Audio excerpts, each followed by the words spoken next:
très bonne soirée à tous. Merci beaucoup d'être ici, d'être revenu aussi, bien sûr, après notre petite pause. Si vous regardez ceci en replay, vous n'allez pas savoir qu'entre-temps, on a fait une pause, on a sauté une séance. Pour les personnes qui sont ici ce soir, bienvenue de retour à notre programme. Et nous allons continuer sans interruption jusqu'à la fin maintenant. Pour finir la deuxième partie de notre programme, les six piliers de notre esprit juste.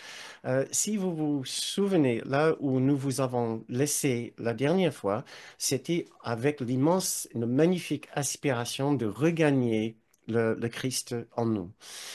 Bien sûr, tout ce programme, tout ce cours est orienté vers ce but absolument sublime de regagner la conscience de ce que nous sommes en vérité, de ce qu'est notre réalité. Puisqu'une chose est sûre, si on, même si on feuillette le cours, si on ne le connaît pas très bien, c'est que notre réalité n'est pas celle de ces corps. Nous sommes quelque chose de bien plus grand, de quelque chose de plus abstrait, mais aussi bien plus noble et plus spirituel que ces corps. Nous avons une autre réalité. Et dans le cours, nous appelons cette autre réalité le Christ comme l'extension de Dieu. C'est des symboles que le cours utilise pour parler de l'unité derrière l'apparence de toute chose fragmentée. Il y a une unité, cette unité est parfaitement spirituelle, c'est-à-dire immatérielle. Nous en faisons partie. La partie que nous sommes de cette unité, c'est une extension, tout comme les rayons sont faisant partie du soleil, dans le sens qu'elles sont l'extension du soleil. Nous sommes les extensions du soleil, de l'unité de Dieu et de l'amour de Dieu. Euh, et notre le plus grand souhait et l'appel que nous ressentons, que nous entendons tous, c'est de regagner la conscience de cette extension du soleil de Dieu que nous sommes. C'est ce que nous avons à faire dans ce programme. Nous avons déjà couvert trois piliers sur notre programme, sur six piliers. La réalité telle qu'elle est véritablement, puis la vision de l'innocence parfaite, ce qui est notre véritable nature. Puis le mois dernier, au mois de mars, nous avons couvert les questions de notre identité en tant que, et notre vision d'universalité, les questions de l'universalité de notre esprit. Ce mois-ci, nous parlons de la complétude, un autre aspect tellement important de notre esprit juste. L'esprit juste est juste une autre façon, peut-être plus facile de parler de notre esprit en Christ. Il n'y a pas de vraie différence entre les deux.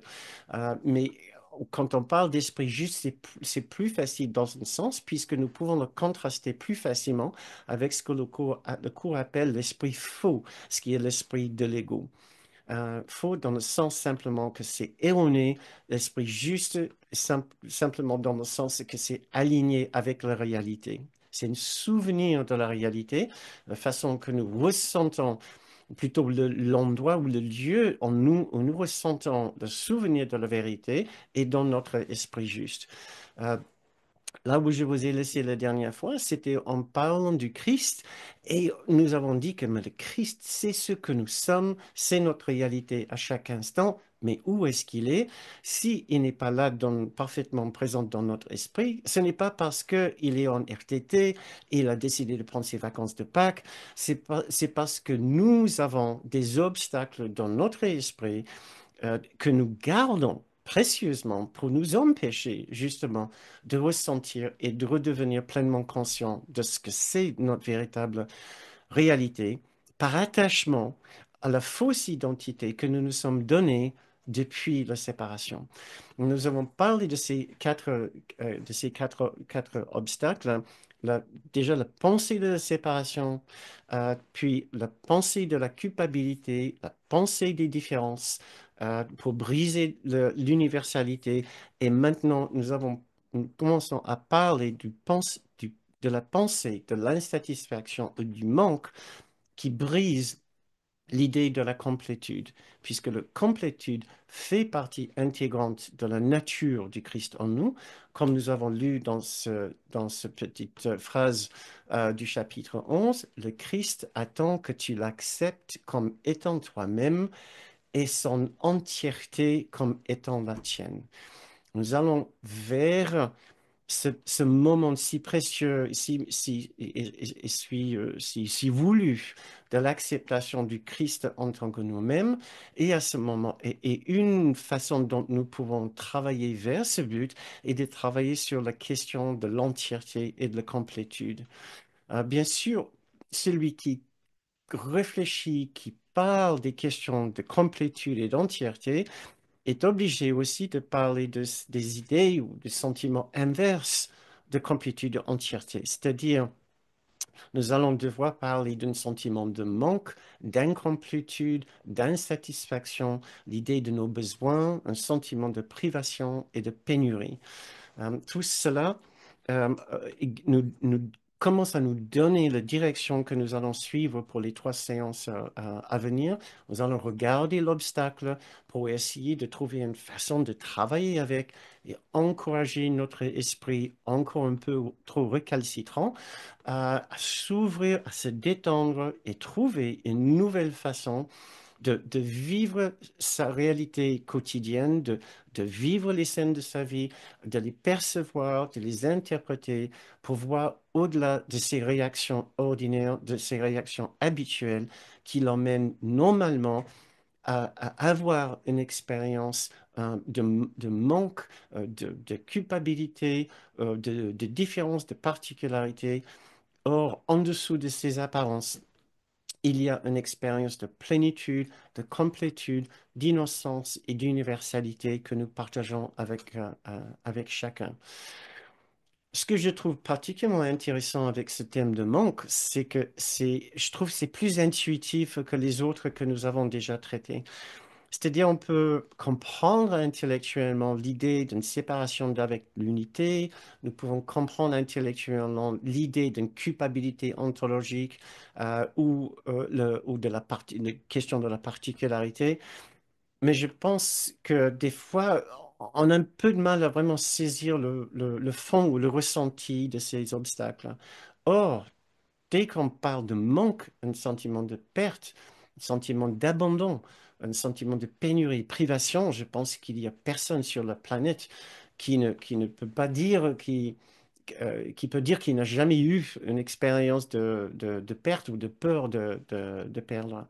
Et donc, c'est ce que nous allons commencer à explorer ce soir, euh, le ressenti et l'origine de ce sentiment et la façon dont l'ego essaie de gérer ce sentiment profond de perte et de manque.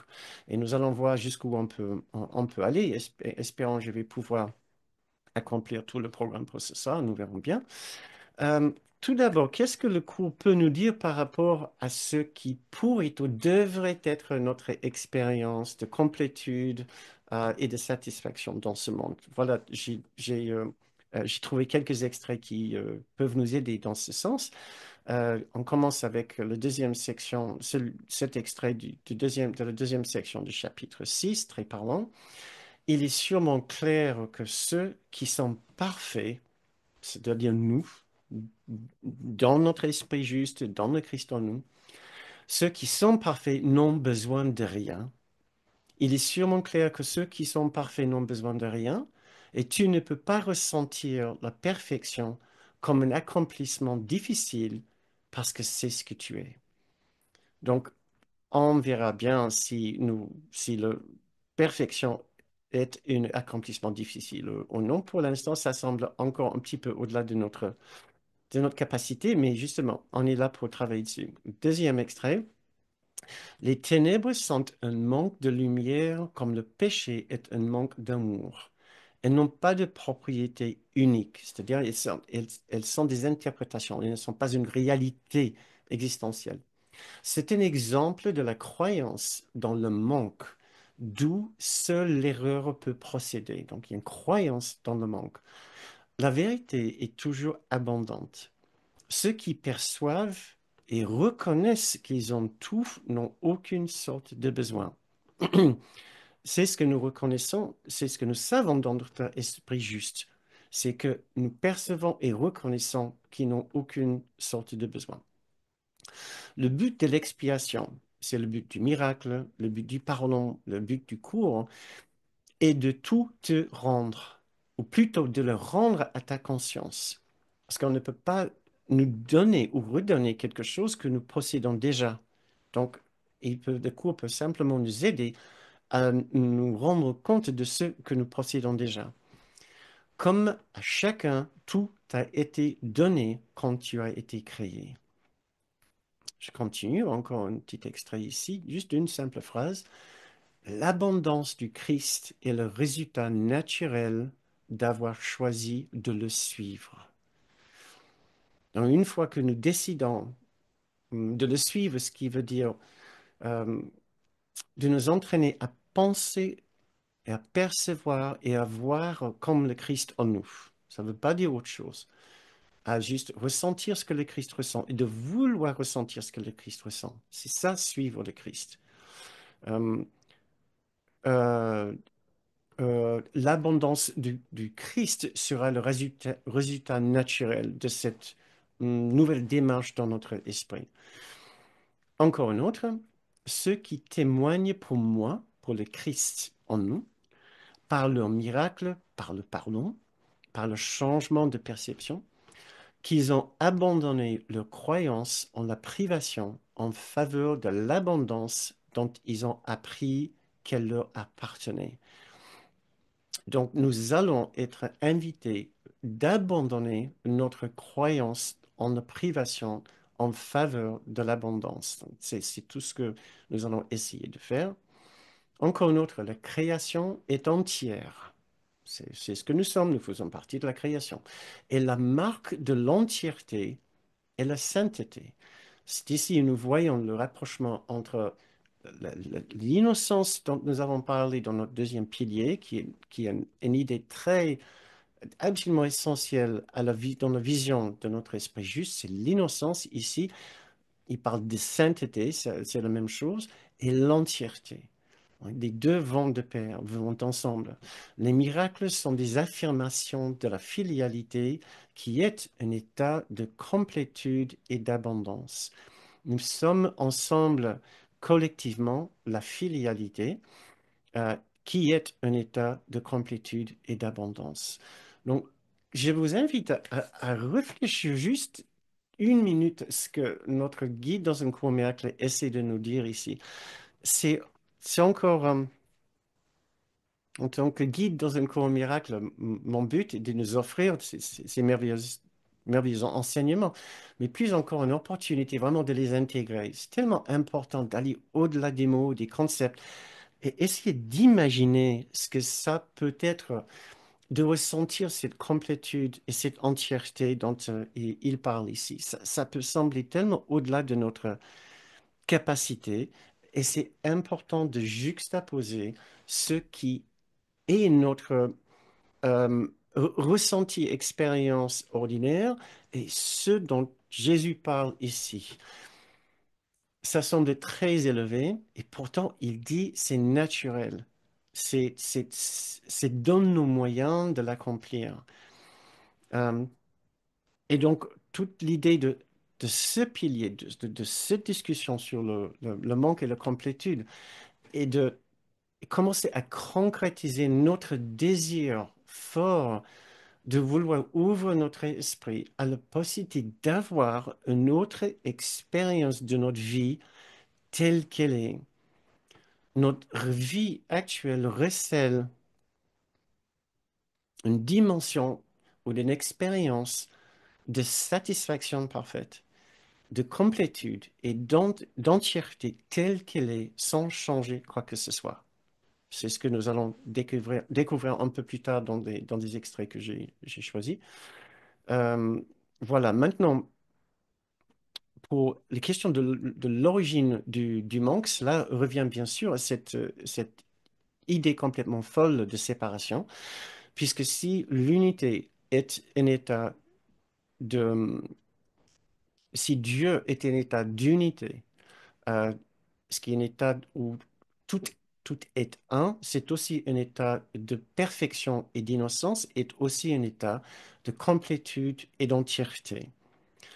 Ce qui veut dire que celui qui choisit un état de séparation choisit l'inverse de ces trois qualités.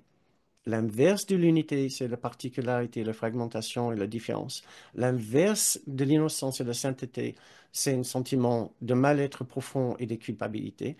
L'inverse de la complétude et de l'entièreté, c'est un sentiment de manque, de pénurie et de perte.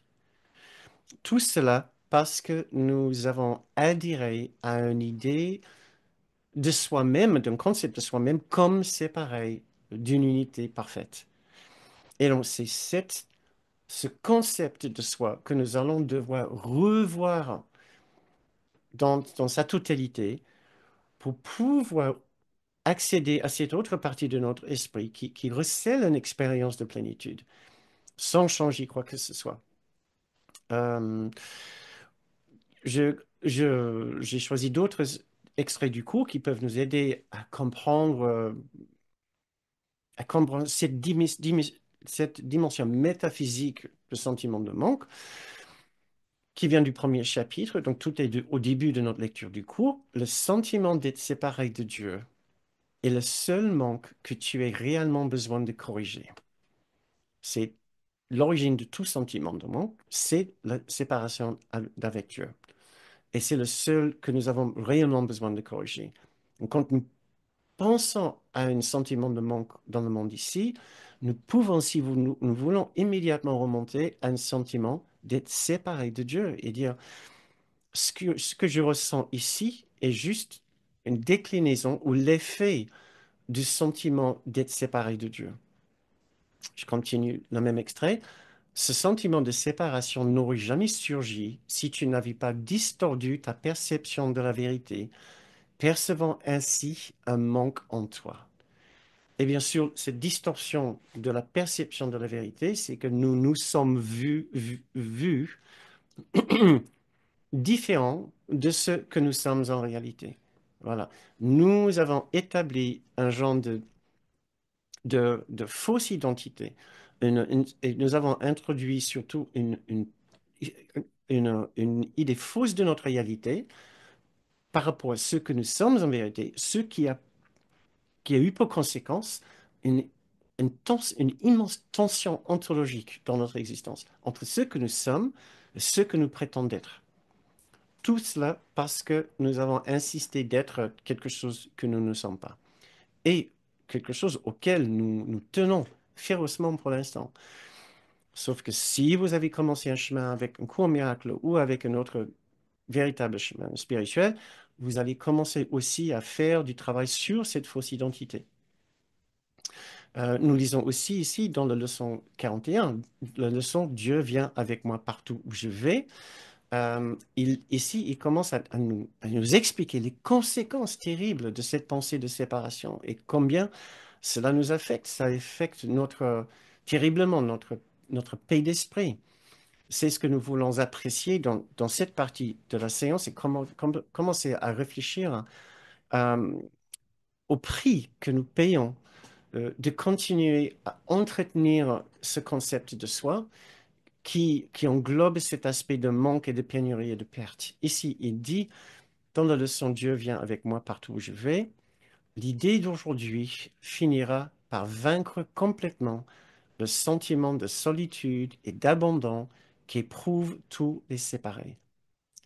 La dépression est une conséquence inévitable de la séparation, de même que l'anxiété, l'inquiétude, un sentiment profond d'impuissance, la misère, la souffrance et une peur intense de la perte.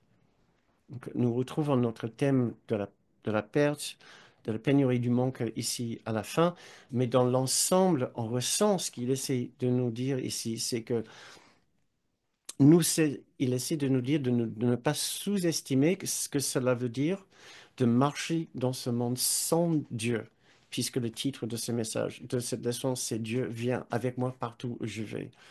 Donc, ce que je voulais faire ici, c'est de nous donner juste une opportunité de réfléchir à ce thème de manque, de pénurie et de perte.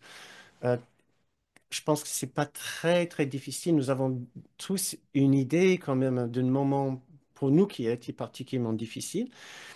Et je voudrais juste vous donner une opportunité de réfléchir à ce que vous avez vécu comme difficulté au niveau de la perte, de la pénurie, du manque, même de l'abandon peut-être, hein. On n'a pas besoin d'y penser excessivement. C'est juste pour nous rappeler qu'effectivement, c'est très dur, c'est très difficile. Et ce que nous voulons comprendre en nous rappelant ces événements ou cette période dans notre vie, c'est que le fond de ce sentiment, la véritable cause de ce sentiment, euh, n'était pas ce qui était en train de se produire dans le monde. Effectivement, il y avait des scènes difficiles euh, que nous traversions dans le monde, mais le sentiment de manque ne venait pas des scènes elles-mêmes, mais d'un sentiment d'avoir été coupé de ce qui nous était très, très important. Nous avons pensé que ce qui était très important pour nous, duquel on a été coupé, c'était peut-être une question d'argent, un travail, un être cher, un bien-aimé, une relation, un lieu, un endroit, une maison. Nous avons pensé que c'était cela.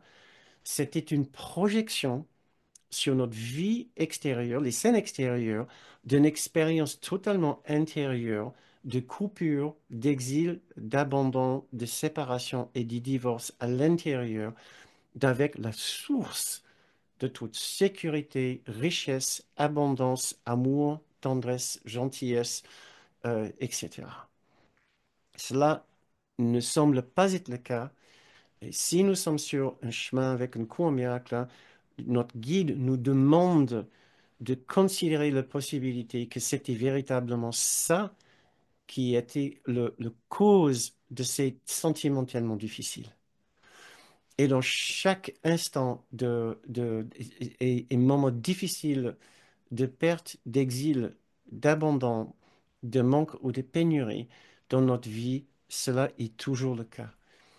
Et ces situations, nous pourrions les traverser avec infiniment plus d'aise et de tranquillité si à l'intérieur, nous pouvons garder ce lien vertical avec la source, avec une partie de notre esprit pleinement euh, ouverte aux souvenirs vivants de ce que nous sommes en réalité et ce auquel nous appartenons, ce qui est là présent pour nous à chaque instant. Euh, donc, notre difficulté ici est encore que nous sommes très attachés à un concept de soi, un concept de nous-mêmes, notre identité personnelle qui ne correspond pas avec la réalité. C'est là où nous allons devoir masser et travailler beaucoup pour changer notre façon de nous voir. Et c'est ce que je vais proposer quelques méditations, exercices pendant ces trois séances pour faire justement cela. Nous lisons ici dans la troisième section du chapitre 15, quand tu auras appris à accepter ce que tu es, donc, changer notre concept de nous-mêmes, changer notre façon de nous voir. Tu ne feras plus de dons à t'offrir à toi-même, c'est-à-dire les petites choses de ce monde, car tu connaîtras que tu es complet, n'ayant besoin de rien et incapable d'accepter quoi que ce soit pour toi-même personnellement, il veut dire ici. Euh, quand tu auras appris à accepter ce que tu es. Et donc, j'ai ici aussi un autre extrait qui parle de cette question de perception de soi, de concept de soi. Je vais vous le lire en deux parties, parce que j'ai pensé qu'au milieu, ça se prêtait aussi à un exercice très intéressant. Et voici l'extrait du sixième section du chapitre 1. Mais tous ces extraits, vous les trouvez incrustés dans l'enregistrement vidéo de cette séance et aussi dans le descriptif en forme texte dans le descriptif de la vidéo. Euh, et voici ce que nous pouvons lire. Alors que le manque n'existe pas dans la création de Dieu, il est très apparent dans ce que tu as fait. De fait, c'est la différence essentielle entre les deux. Écoutez, cette phrase ici, je trouve absolument remarquable. Le manque, tellement clair, tellement évident, dans un sens. Mais écoutez, ok, c'est ceci. Le manque implique que tu te trouverais mieux dans un état. Pardon, je suis trop enthousiaste. Je fais basculer le micro. Le manque implique que tu te trouverais mieux dans un état en quelque sorte différent de celui dans lequel tu es. Et maintenant, vous auriez raison peut-être de dire, mais Bernard, mais bien sûr, c'est une telle évidence, je fais ça tout le temps. Mais qu'est-ce que tu veux dire par cela? Ben, c'est pas moi ce que je veux dire par cela, c'est plutôt Jésus, il essaie de dire, si c'est notre cas, nous sommes dans l'erreur. Je relis, le manque implique que tu te trouverais mieux dans un état en quelque sorte différent de celui dans lequel tu es. Ce qui veut dire que si nous étions dans un état de complétude, ce qui nous promet est notre véritable condition, nous nous n'aurons plus besoin de penser que nous nous trouverons en quelque sorte mieux dans un autre état, dans un autre endroit. Et je trouvais tellement remarquable que j'avais envie de nous poser deux questions pour cela, de faire un petit halt ici, et de nous poser des questions. Mais combien de fois est-ce que nous avons pensé que nous serions mieux dans un état différent de celui dans lequel nous sommes? Si vous avez envie de faire une petite remarque dans le feed de chat, ce sera avec plaisir. Ce n'est pas absolument critique, mais ce sera avec toujours plaisir. Combien de fois est-ce que nous avons pensé que nous serions mieux dans un état différent de celui dans lequel nous sommes? Ce qui est exactement le point ici que Jésus essaie de faire. Si nous pensons de cette façon, il y a une erreur de notre pensée. Une autre façon de dire, c'est il essaie de dire, nous ne pouvons pas être dans un meilleur état que celui dans lequel nous nous trouvons maintenant. Est-ce que c'est plus clair? Parce que c'est radical. Nous avons tellement l'habitude de penser, il nous faut ceci, il me faut cela, et si jamais, et si seulement, etc.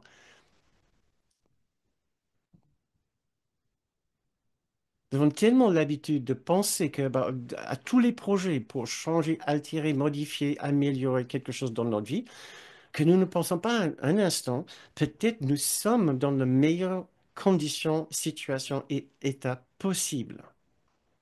Et pourtant, c'est ce que Jésus essaie de dire ici.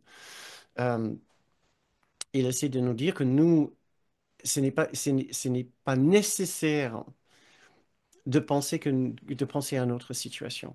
Deuxième question, est-ce que nous pouvons véritablement imaginer d'être tellement entiers, complets et satisfaits tels que nous sommes, telle quelle est notre vie, que nous ne penserons plus à chercher une autre situation que celle dans laquelle nous sommes actuellement?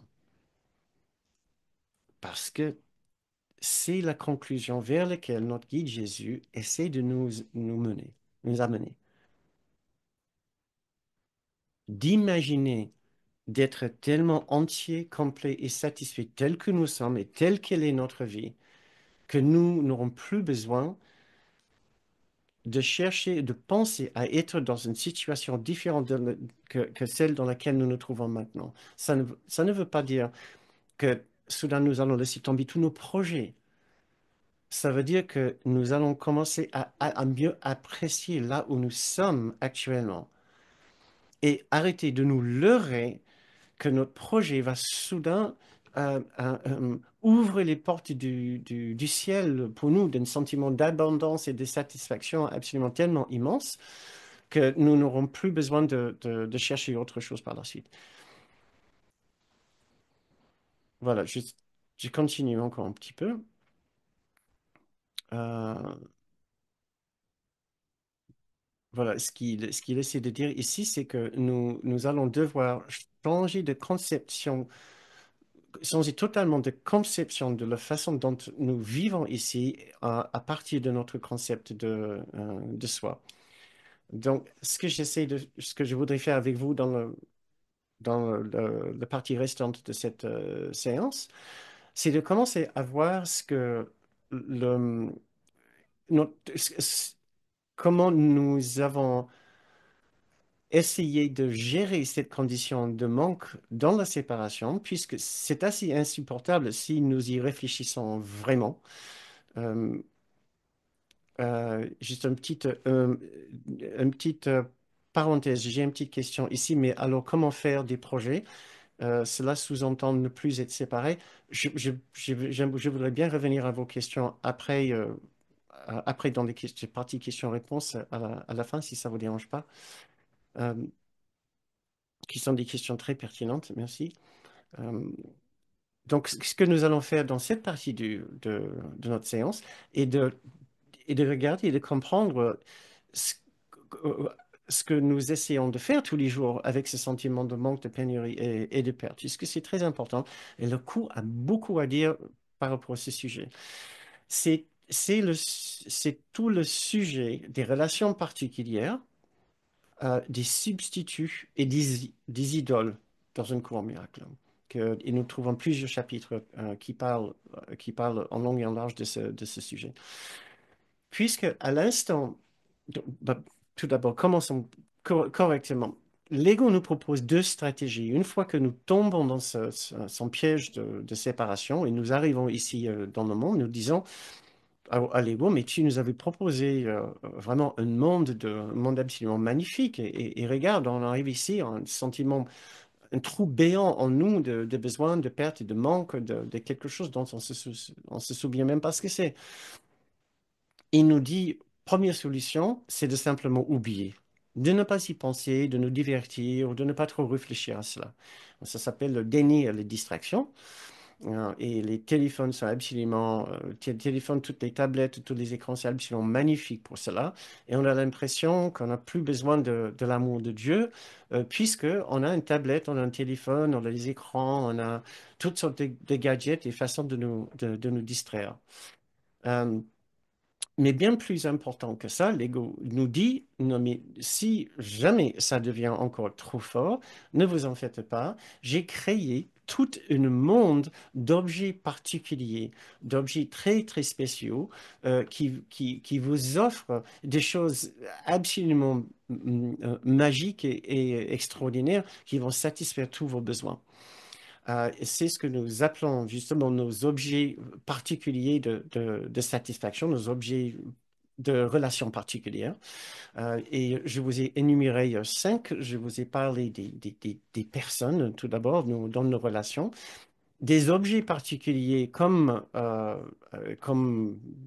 les tablettes, comme les livres, comme les voitures, comme plein de différentes choses, comme une maison, c'est un objet aussi. Mais notre corps, j'inclus aussi le corps comme un objet dans cette famille d'objets particuliers. Nous avons aussi les lieux, les endroits spécifiques, les endroits particuliers. Nous avons l'argent et nous avons les rôles.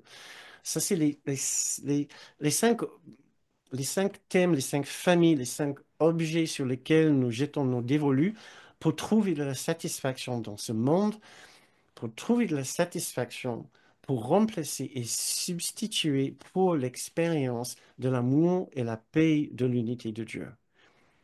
C'est le rôle des relations particulières, c'est d'être les substituts pour l'amour et la paix de Dieu, pour que nous ayons plus besoin de retourner à l'intérieur pour trouver sa présence, pour trouver l'unité. Le but de l'ego est toujours nous garder dans son monde de particularité.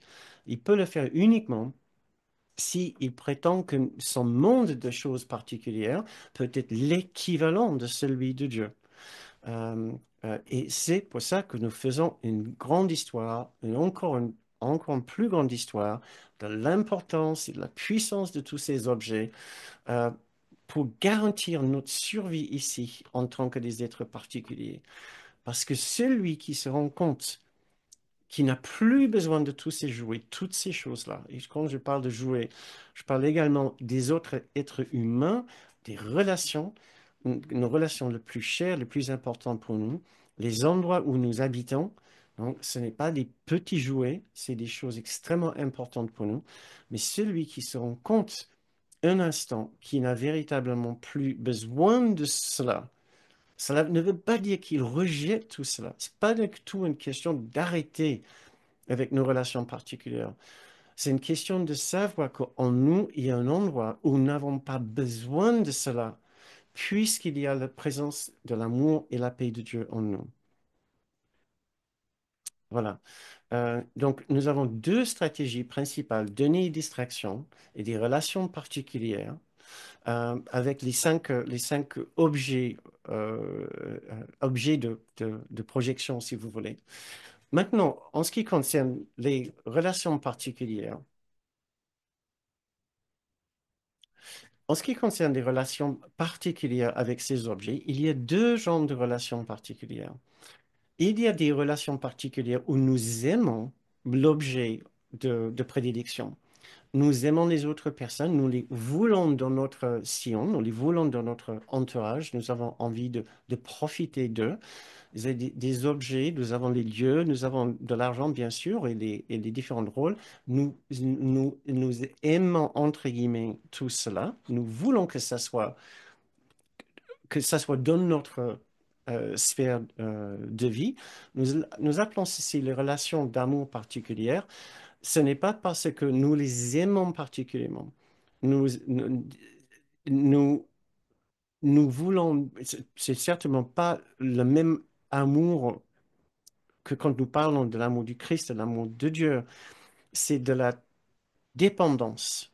Quand le cours parle ici de relations d'amour particulières, il parle de dépendance. Nous appelons l'être humain que nous sommes, le petit soi, appelle ça les objets que nous aimons, mais les objets plutôt auxquels nous sommes dépendants. Nous avons une relation de dépendance. Euh, et notre stratégie par rapport à ces objets que nous voulons dans notre sphère de vie, ces objets-là encouragent un aspect de notre personnalité qui n'est pas le plus charmante.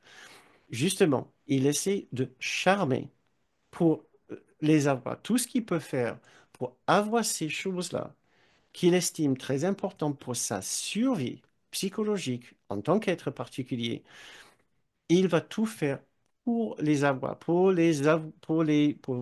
s'accaparer de ces choses-là. Donc, il est capable de dire, je veux, je charme, je prends, je réclame, j'insiste, je vole, je profite, j'extrais, j'arrache, je séduis, je manipule, j'utilise des ruses et des stratégies parce qu'il me faut ces objets-là. Ça, c'est sa façon de faire. Donc, nous voyons bien, ce n'est pas nos aspects les plus charmants. C'est au fond le fond de notre relation avec chaque objet que nous estimons absolument essentiel à notre bonheur. Maintenant, ces relations-là cachent une autre relation particulière. Donc, d'un côté, nous avons les relations d'amour particulières et de l'autre, les relations de haine particulières. Ça, c'est les objets que nous ne voulons pas dans notre entourage, dans notre sillon, dans notre sphère de vie. Les choses qui contribuent à notre malheur. Si d'un côté, les objets d'amour particulier contribuent soi-disant à notre bonheur, qui n'est pas notre vrai bonheur, les objets, euh, des objets qui sont le cible d'une relation de haine particulière, c'est des objets dont nous ne voulons plus, dont nous ne voulons pas autour de nous. Donc, quelle est notre stratégie pour refuser, pour rejeter ces choses-là? C'est justement celui qui dit je n'aime pas, je ne veux pas, je m'y oppose, je me défends, j'attaque et je résiste. Tout ce qui est dans le mouvement vers l'extérieur pour se défendre de ces choses-là. C'est ainsi avec ces deux mouvements. D'un côté, où il essaie de s'accaparer des choses et de l'autre, de repousser les choses, qui pense qu'il peut garder une sorte d'équilibre entre ces deux mouvements. Pourquoi? Pour gérer ce sentiment de perte, d'abandon, de manque, d'exil, de pénurie et de perte.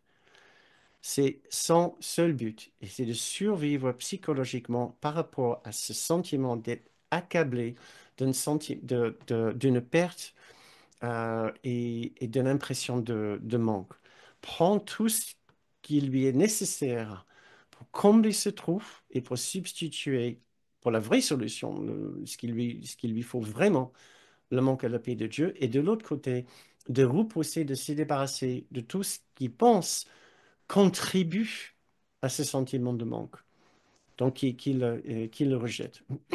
Donc, ces deux forces extrêmement puissantes et extrêmement destructrices dans notre esprit, dans l'esprit de chacun, et comme vous voyez bien, euh, euh, dans l'esprit de ce monde en général, dans l'esprit de chaque gouvernement, de chaque tribu, de chaque groupement d'humains, c'est que chaque groupement d'humains définit ce qu'il leur faut pour être mieux et définit ce qu'ils ne veulent plus, ce dont ils ne veulent, ce qu'ils ne veulent plus, ce qui, ce qui contribue à leur bonheur particulier et ce qui est délétère pour leur bonheur particulier, étant donné cette condition de manque ontologique, de ce manque de fond. Et et personne ne se pose, ne se pose la vraie question, mais quelle est l'origine de ce sentiment de manque?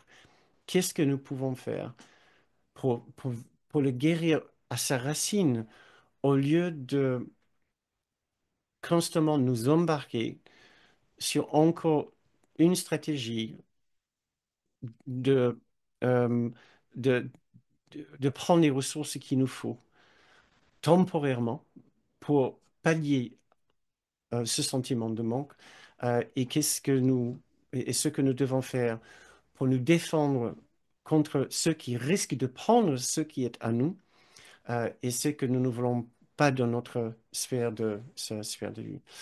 Euh, et j'ai envie de vous offrir une méditation ici, un moment pour réfléchir à,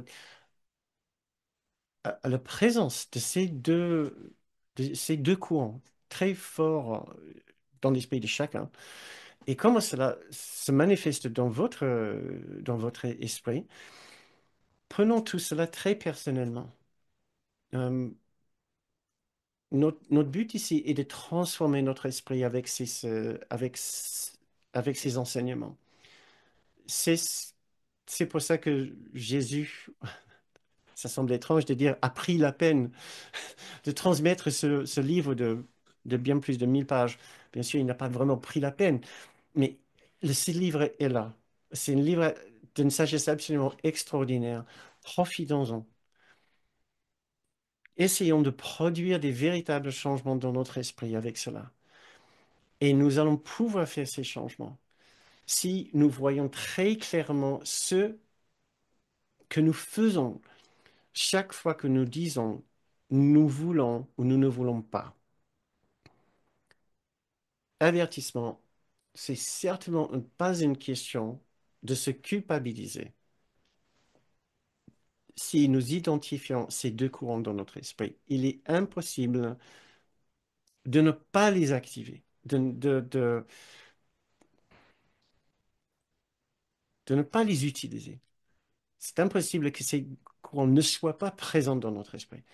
Donc, ce que nous voulons faire dans un premier temps, c'est au moins d'en être conscient, de ne plus prétendre que nous sommes gentils quand, au fond de nous, nous essayons juste de satisfaire nos besoins personnels qui remplacent notre véritable besoin, ce qui est pour l'amour et la paix de Dieu. Ces besoins continuent à entretenir notre psychologie particulière, notre psyché particulier. Et c'est ce que nous voulons. Soyons du clairs par rapport à cela pour l'instant. Posons-nous un instant juste pour réfléchir à comment et combien nous nous servons de nos talents, de nos capacités, de notre vie, de notre parole, de nos mains, pour avoir ce nous faut d'un côté et pour nous défendre de l'autre de ce que nous ne voulons pas.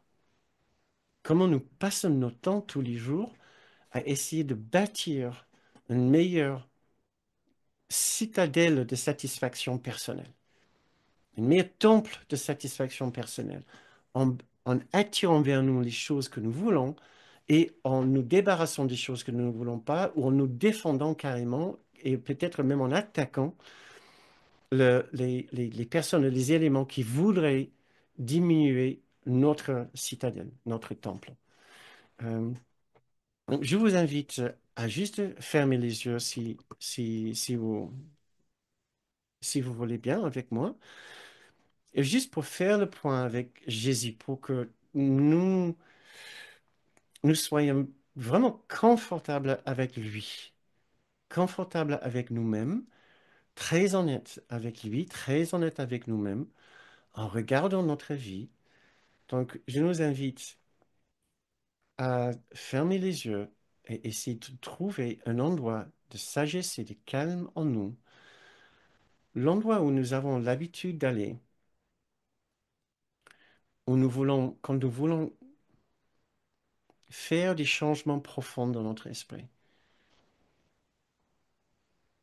quand nous nous rendons compte qu'il va vraiment falloir maintenant changer quelque chose et que nous sommes prêts. Nous disposons tous de cet endroit en nous. C'est notre esprit juste, c'est le siège de notre esprit décideur. C'est lui que nous supplions maintenant de nous aider à devenir plus clairs et plus honnêtes par rapport à notre fonctionnement, par rapport à nos attitudes, par rapport à nos façons de nous servir du monde extérieur, par rapport à notre façon de nous intégrer dans le monde extérieur.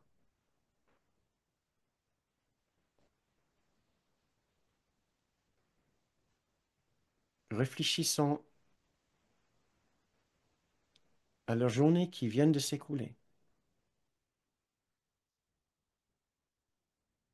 Combien de ces activités étaient organisées autour du thème de notre satisfaction personnelle, sans lesquelles nous aurions été moins heureux ou moins satisfaits.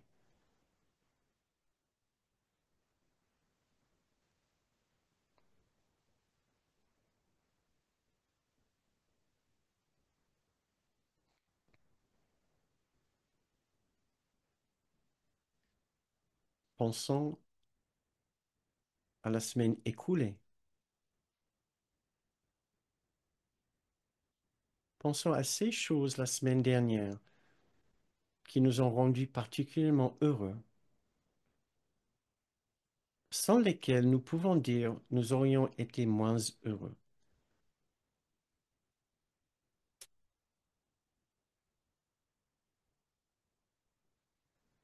Il n'y a aucun péché, aucune faute, aucun problème d'avoir ce genre de comportement. Et nous pouvons avoir autant de projets souhaités que nous voulons. Nous voulons simplement commencer à voir nos automatismes d'esprit qui nous mènent à penser que notre bonheur consiste à enchaîner ces projets de satisfaction personnelle. Or, en nous, nous disposons d'un lieu où il y a une plénitude de bonheur et de satisfaction dans le présent, là où nous sommes à chaque instant.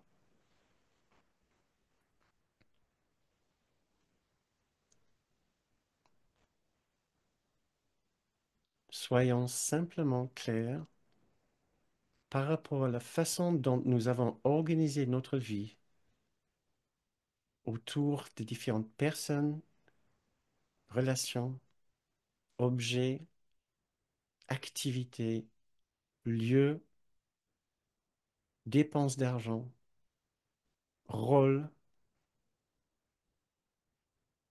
pour garder un genre de stabilité intérieure.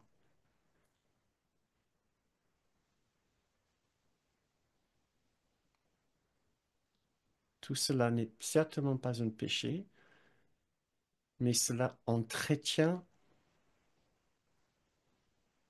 la partie de notre esprit qui insiste que son bonheur est dans l'organisation de sa vie personnelle, au lieu d'être dans la recherche intérieure après l'amour de Dieu.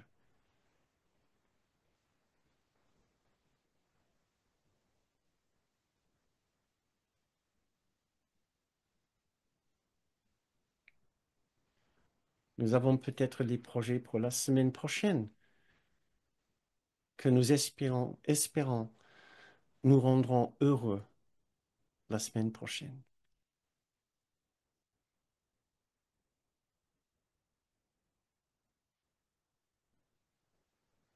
Il n'y a pas de mal. Nous allons forcément continuer à travailler dans ce sens pour accomplir ces projets.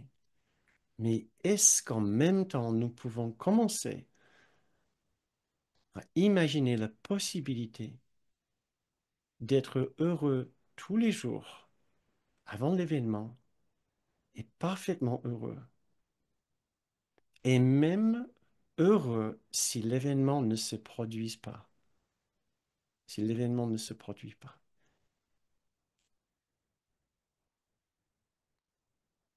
C'est ce genre de satisfaction et ce genre de bonheur et de plénitude que nous cherchons maintenant.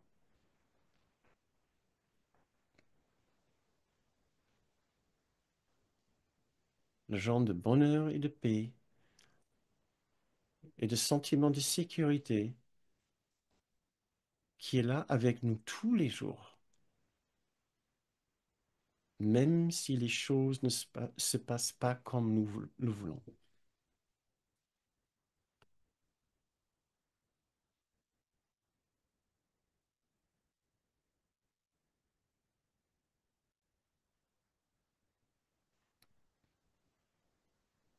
Essayons de nous imaginer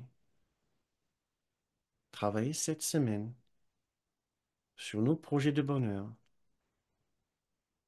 tout en sachant que même si cela ne se produit pas, nous pouvons être tout à fait aussi heureux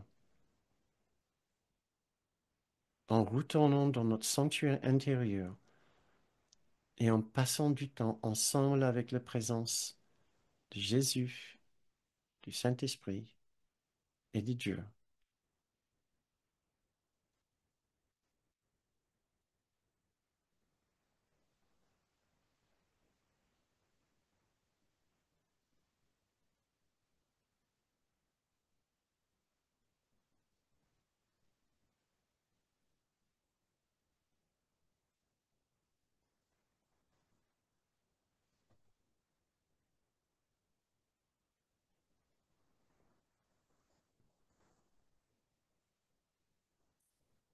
Faisons un effort sincère.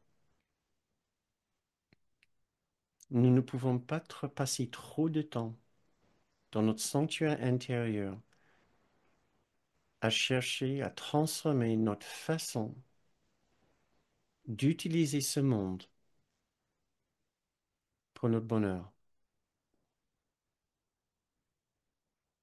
Nous trouverons infiniment plus de paix à commencer le processus de lâcher prise des choses de ce monde pour notre bonheur que juste simplement continuer à poursuivre ces projets tels que nous l'avons fait en insistant que c'est là et seulement là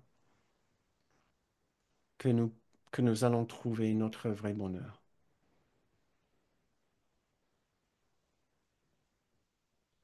Privilégions ces quelques minutes que nous passons ensemble dans notre refuge intérieur à être profondément bien tels que nous sommes,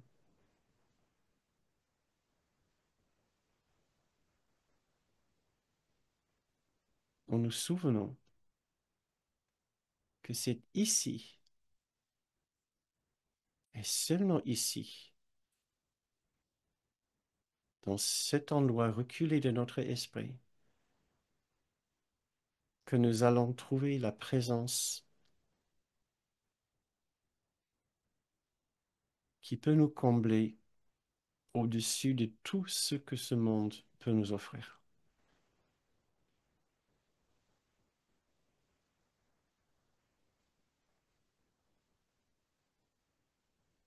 Ici et maintenant, où que nous soyons, et à n'importe quel moment, cet endroit de paix reste toujours disponible. Et les présences de Jésus, du Saint-Esprit et de Dieu sont toujours parfaitement accessibles dans notre esprit et nous invitent à revenir, à nous recourir auprès d'eux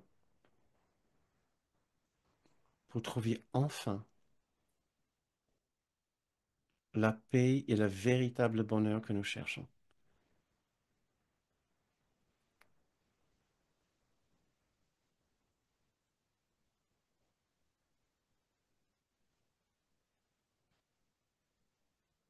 Nous ne pouvons pas passer assez de temps ainsi à chercher à fermer les yeux sur ce monde et à ouvrir nos yeux intérieurs et à nous asseoir calmement en prenant pleinement conscience que ce que nous avons cherché dans ce monde ne nous a jamais véritablement satisfaits et ne pourrait jamais nous satisfaire autant que ce que nous pouvons trouver ici, dans notre propre esprit.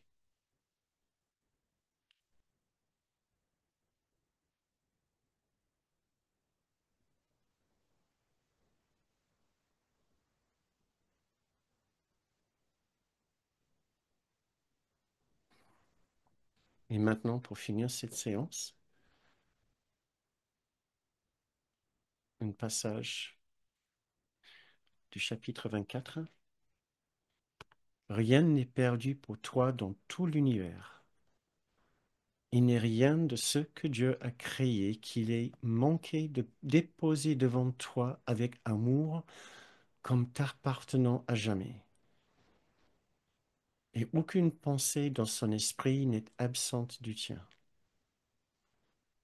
C'est sa volonté que tu partages son amour pour toi et que tu te regardes toi-même avec autant d'amour qu'il en avait en te concevant avant le commencement du monde et comme encore il te connaît.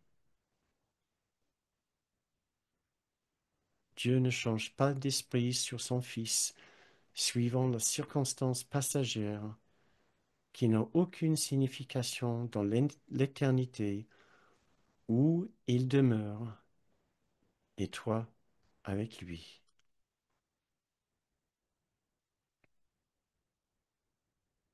«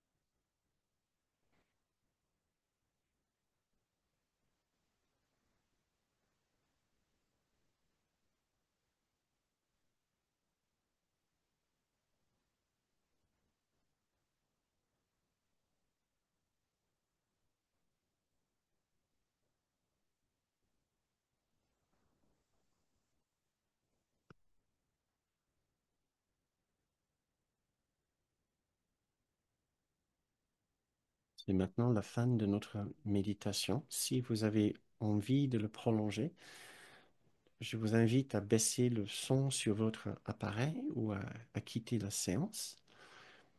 Si vous souhaitez continuer la séance pour entamer la deuxième partie, je vous invite à doucement ouvrir les yeux.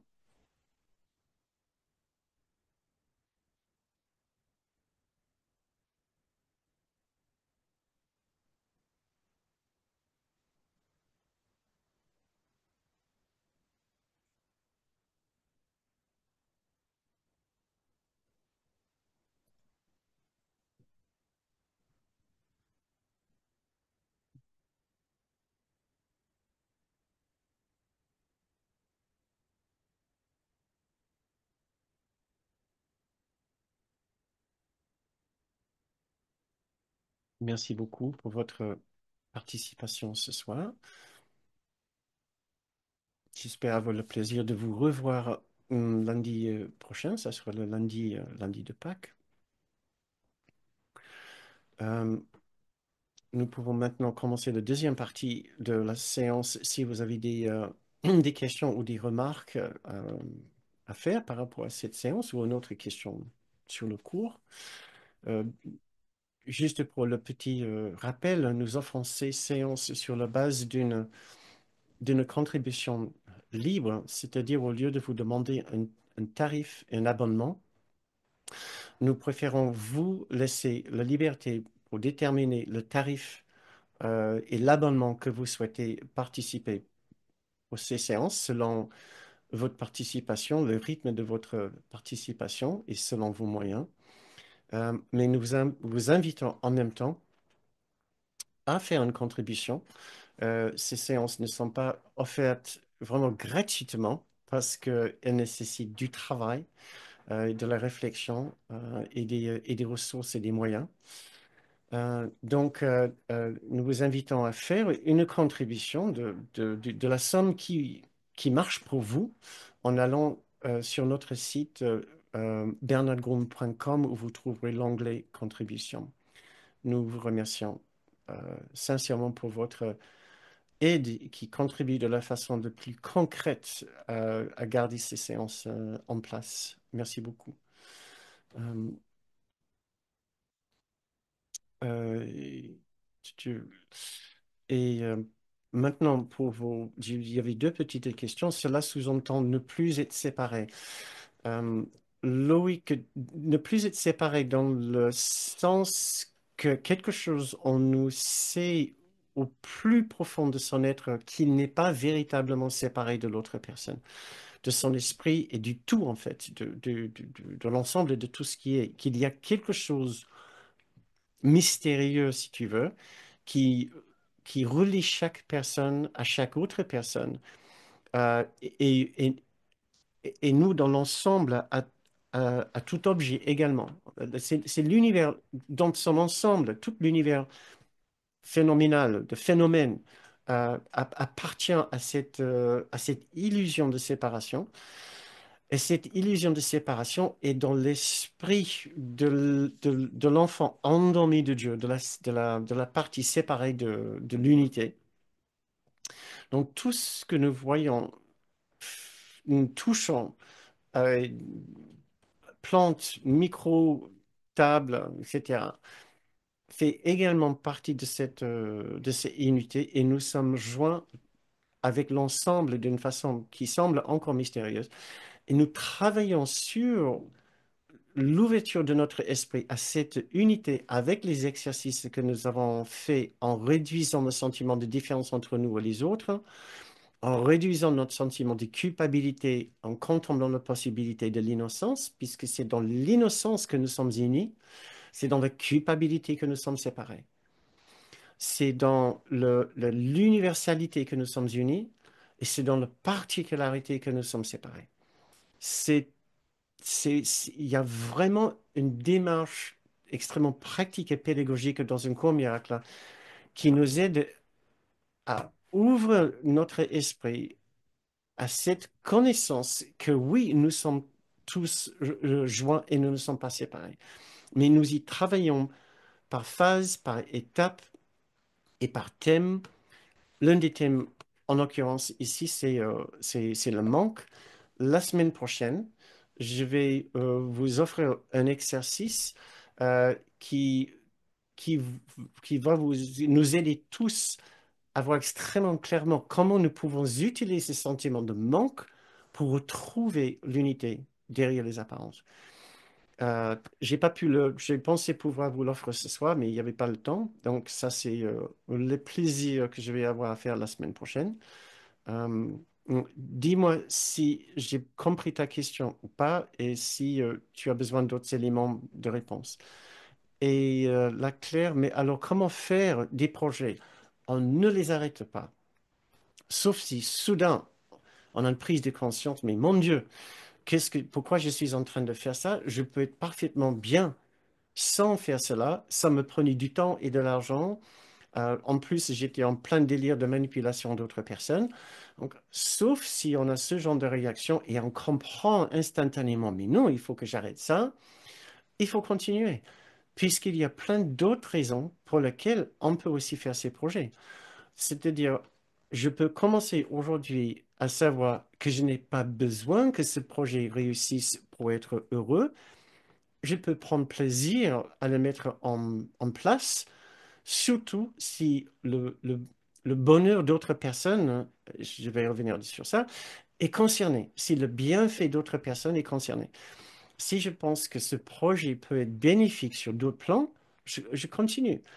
Si ce projet est démuni, totalement démuni de bienfaits en dehors de mon plaisir personnel, qui est un plaisir que je ne veux plus entretenir, effectivement, je peux laisser tomber.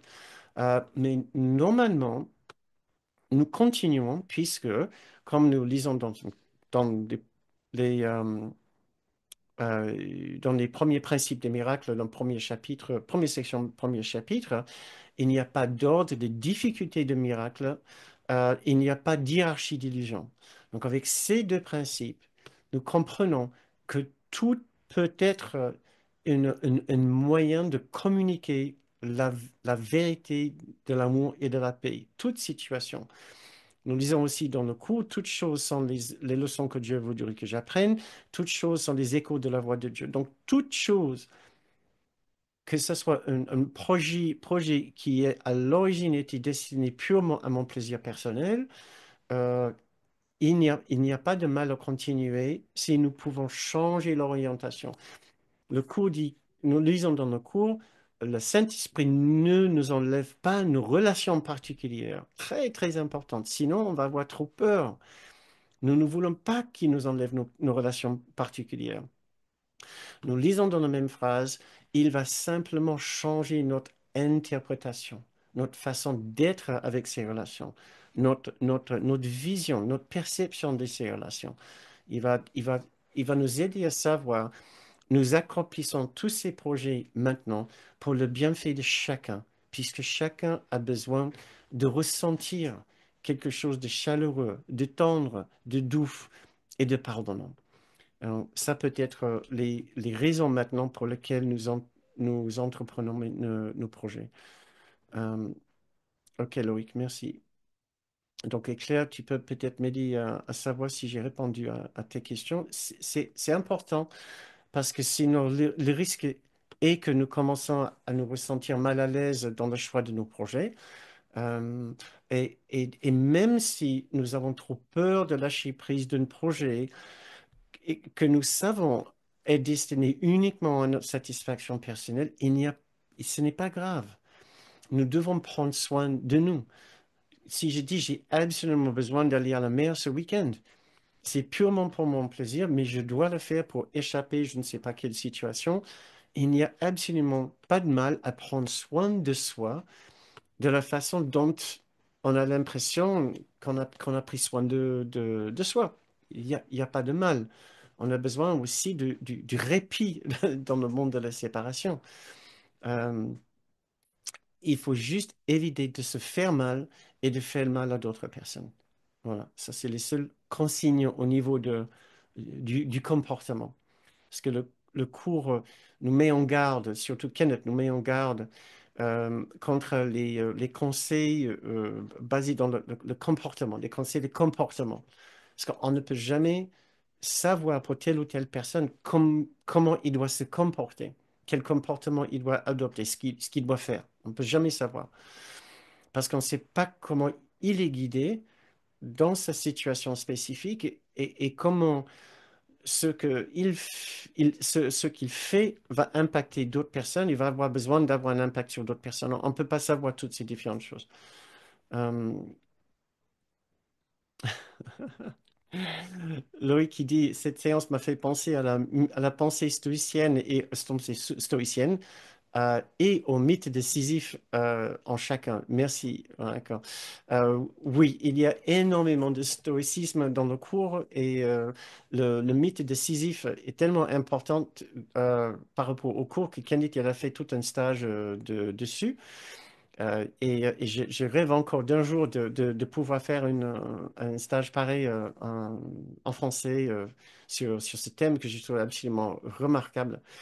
Euh, Bien sûr, l'idée, comme Albert Camus, que c'est basé sur l'essai qu'Albert Camus il a écrit sur le mythe de Sisyphe. Et la phrase clé cet essai qu'il a écrit pour Ken était qu'il faut imaginer Sisyphe heureux en train de descendre la colline vers le bas de la colline pour retrouver son rocher, pour le repousser, pour le remonter en haut du sommet duquel il va juste retomber. Vous vous souvenez de ce mythe de ce dieu grec qui a été condamné à jamais à pousser le rocher jusqu'en haut d'un sommet, d'une montagne. Et quand il arrive en haut, voilà, comme par une force magique, le rocher échappe ses mains et, et roule jusqu'en bas de la colline. Et Kenneth disait dans ce stage, qu'il faut imaginer que Sisyphe, il a un frère ou un ami qui est dans une villa en bas de la colline. Et d'en haut de sa montagne, il voit son ami en train de siroter des boissons fraîches et de manger des raisins, etc., et de nager dans une piscine, et que Sisyphe est totalement heureux et satisfait d'être sur sa montagne et de continuer à pousser son rocher, puisqu'il sait qu'il n'est pas là. Ce n'est pas le fond de son expérience, de son existence. Il n'est pas là. Il fait le rapprochement avec Jésus, qui s'est laissé crucifier. Il disait, combien de fois il a dit, pour Jésus, ce n'était pas important qu'il soit crucifié. Il faut comprendre le sens d'humour de Ken. Il a dit, le jour de sa crucifixion, Jésus disait, ben tiens, je me laisse crucifier ou je vais au pub pour boire une pint, bah, crucifixion, pourquoi pas? Pour lui, c'était égal. Il faut comprendre le sens du mot de Ken. C'est juste pour dire que pour Jésus comme pour Sisyphe, il faut imaginer que leur esprit était tellement enraciné dans une autre dimension d'existence que pour eux, ce qui se passait dans la forme des choses n'avait plus d'importance parce que l'amour et la paix étaient tellement centrales dans leur esprit que ça dominait entièrement tout ce qui arrivait à leur corps et tout ce que leur corps était obligé de faire. Voilà pour la mini-synthèse de cette question de ton sujet de mythe décisif. Euh, je ne sais pas s'il y a d'autres questions. Je vois que personne ouvre son micro. C'était la reprise, peut-être. J'espère que c'était pas trop intense pour une reprise après une autre pause. Euh, je ne voyais pas si j'aurais aimé avoir quelques petits exercices qui vous auraient laissé contribuer un petit peu plus, mais je voyais pas trop. Peut-être la semaine prochaine. J'aime bien toujours quand j'ai des exercices qui vous laissent participer un peu plus. Mais bon, peut-être vous étiez là en, en esprit à partager. Je suis pas sûr, je vois aussi peut-être une nouvelle personne Carmela. Encore, vous m'excusez si vous êtes déjà venu et je ne vous ai pas accueilli, puisque je n'arrive pas toujours à voir les nouvelles personnes quand elles arrivent. Si c'est la première fois que vous êtes ici avec nous, soyez le bienvenu et merci d'avoir partagé votre temps et votre réflexion avec nous ce soir. Ça nous fait toujours plaisir. Euh, Très bien, chers amis, écoutez, si il n'y a pas d'autres questions, je vais vous souhaiter une très bonne semaine de réflexion sur les points que nous avons couverts ce soir, à commencer à réfléchir et à devenir plus conscient de comment vous êtes avec chaque objet, chaque projet, chaque situation et chaque personne dans votre vie. Est-ce que vous avez une attitude utilitaire par rapport à ces choses-là ou une attitude d'opposition aussi, de défense ou d'attraction? Ah, ça, c'est les deux mouvements, vers moi et en dehors de moi. Et je repousse d'un côté et j'attire de l'autre. Quel, quel est votre rapport avec les choses dans votre vie? Et le héros de ce mouvement, le point central, la figure centrale de ces mouvements, c'est toujours moi-même, c'est toujours soi-même. Et juste nous regarder faire dans un premier temps. Regardez comment on fait cela, c'est tellement automatique que nous ne rendons même pas compte. Ce n'est pas naturel pour l'autre réelle partie de notre esprit, l'autre partie réelle de notre esprit. Ne fait pas cela, n'a pas besoin de faire cela. Pas pour les mêmes raisons. Il n'a pas besoin d'attirer pour son bonheur ou pousser pour sa sécurité. Donc, on va continuer cette discussion la semaine prochaine, mais je vous remercie beaucoup d'avoir assisté ce soir et je me ferai un grand plaisir. Nous ferons un grand plaisir, je parle pour Patricia et moi, à vous accueillir ce lundi, lundi prochain, lundi de, de Pâques, lundi justement de résurrection. Donc, ça serait peut-être le moment de reparler de cette question de crucifixion et de résurrection. Mais écoutez, on va ouvrir nos micros. Je vous ai autorisé normalement à ouvrir vos micros. Comme ça, nous pouvons dire nos au revoir et nos petites salutations pour cette semaine. Donc, je vais couper sur 5. Si vous avez envie de dire un petit bonjour juste à la fin. Merci beaucoup. Merci. Au Merci. revoir. Bonne semaine. À Merci. Merci. Merci. trois, Au deux, revoir. Merci. Bye un. bye. Au revoir. Merci. Très bonne soirée, très bonne semaine. À la Merci. prochaine. Merci. Au Merci. revoir.